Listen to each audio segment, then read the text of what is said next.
moments we're doing an incredible job of that, and there's moments where we're letting some of that slip. And I don't think that's just one side of the ball. I think that's all three phases. And probably the thing that's as frustrating as it could be is, you know, there's moments where you're playing in all three phases really good, and then there's some moments where you're letting it slip, and that slippage, those moments are prohibiting us from winning football games. So I get it. I know I sound like a broken record, and you guys probably feel that way too, but the reality of it is that's not changing, and that's the head coach's responsibility. So we'll keep pounding away at it, and we'll work to get it fixed.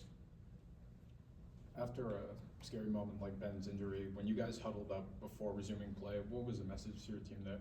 Yeah, well, Jim Boniface huddled him up, and you know, as I was kind of working through what was going on, what's the next procedure, and you know, again, I think you saw the spirit of that, our football program, and you know, our player-driven leadership. I thought Jim did a great job, and you know, kind of got everybody refocused and got ourselves ready to go again. What do you feel is the root cause for the red zone struggles to finish it with touchdowns?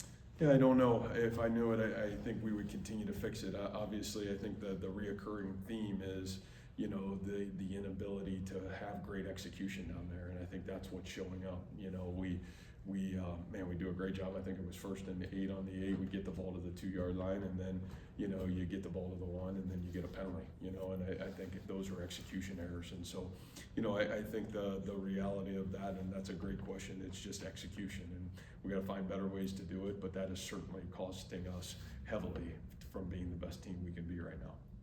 Did Abu aggravate whatever put him on that availability? Yeah, Abu was, you know, I'll be honest with you, he didn't practice all week, and you know, we were straining to try to get him to today to figure out if we could play him. And you know, I just didn't want to mess around with the way the weather was. It was great to see him go in and do a couple things early in the game, but I think as kind of the flow got choppy, it just wasn't right to put him back out. Hopefully we'll have him back to 100% by the time we get to next week.